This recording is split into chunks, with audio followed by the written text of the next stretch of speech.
Good morning student. आज हम कक्षा 8 हिंदी व्याकरण में पाठ 17 लोकोक्तियां के बारे में अध्ययन करेंगे। लोकोक्तियां क्या होती हैं, लोकोक्तियों का क्या अर्थ होता है, लोकोक्तियां क्या कहलाती हैं। तो सबसे पहले जान लें, लोकोक्तियां दो शब्दों से मिलकर बना हुआ है, लोक प्लस युक्ति। लोक माने लोग, युक्ति माने कथन।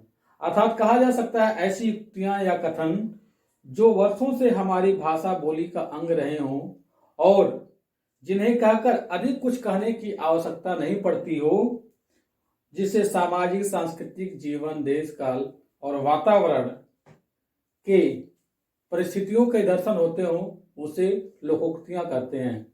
इसमें लोगों के द्वारा कही गई सनातन काल से चली आ रही युक्तियां होती हैं, जिसे हम आज भी उसी प्रकार से प्रयोग करते हैं और यह युक्तियां सार्थक सिद्ध होती हैं।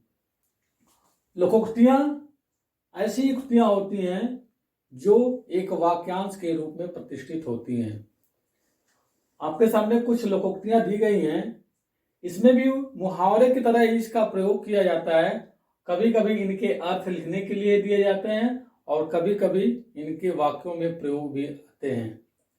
यदि वाक्यों में प्रयोग करना होता है तो इनके अर्थों का प्रयोग नहीं करते हैं, जिस तरह से हम मुहावरे में करते थे कि जो लोग मुहावरे थे उनका हम वाक्य प्रयोग करते थे, तो इसमें भी हम लोकोक्तियों का ये वाक्य प्रयोग करेंगे, उसके अर्थों का कोई प्रयोग नहीं करेंगे। तो परीक्षा में कभी कभी लोकोक्तियों का अर्थ ही पूछा जाता है, तो कभी कभी लोकोक्तियों का वाक्य प्रयोग करना भी बताया जाता है और कभी कभी अर्थ और लोकोक्तियों का वाक्य प्रयोग दोनों ही पूछ लिया जाता है। तो यहाँ आवश्यक है कि आप दोनों को ही याद रखें। लोकोक्तियों के वाक्यों का आप अपने शब्दों में प्रयोग कर सकते हैं, लेकिन इनके अर्थों में कोई बदलाव नहीं होगा। यदि इनके अर्थ बदलेंगे तो समझ लें कि आपके लोकोक्तियों का अर्थ गलत हो गया। तो आपके सामने कुछ हैं, जैसे आदमी की दवा आदमी। आदमी की जो दवा होती है वह आदमी होता है। मनुष्य ही मनुष्य का सहायक होता है। इसका अर्थ है मनुष्य ही मनुष्य का सहायक होता है, अर्थात मनुष्य ही मनुष्य के काम आता है। दूसरा दिया कंगाली में आटा गीला। कंगाली में आटा गीला, इसका अर्थ दिया है एक मुसीबत के बाद दूसरी मुसीबत आना।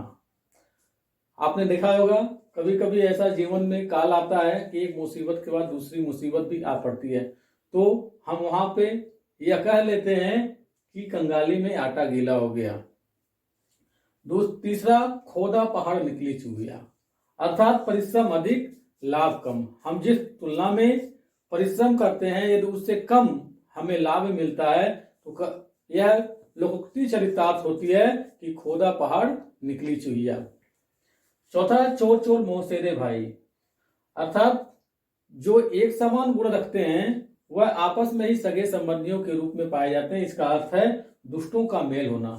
यदि एक से अधिक दुष्ट आपस में मिलते हैं तो वहां पे यह लोकोक्ति चरितार्थ होती है कि चोर चोर मौसेरे भाई। आपने जीवन में अनेक प्रकार के लोकोक्तियों का प्रयोग करते हुए सुना होगा और आप खुद किए होंगे। इसके साथ ही साथ आप यह भी जान लें कि मुहावरे और लोकोक्तियों में क्या अंतर होता है। मुहावरे कर्ता और क्रिया का मेल होता है, या विशेषण विशेष का मेल होता है, या कर्ता कर्म और क्रिया का मेल होता है। जबकि लोकोक्तियां एक वाक्यांश होती है, यह अपने आप में पूर्ण अर्थ नहीं देती हैं, जबकि मुहावरे अपने आप में पूर्ण अर्थ प्रदान करते हैं। तो उम्मीद है कि आपको लोकोक्तियों का अर्थ, इनकी परिभाषा समझ में आ गया होगा। इस प्रकार से अनेक लोकोक्तियां आपकी पाठ्य पुस्तक में दिया गया है। आप अपने पाठ्य पुस्तक से अन्य प्रकार के अन्य लोकोक्तियों को याद कर सकते हैं, उनके अर्थों को समझ सकते हैं और अपने वाक्यों में उनका प्रयोग कर सकते हैं। तो मैं चाहता हूं कि आप उन लोकोक्तियों को पढ़ें और याद रखें। धन्यवाद।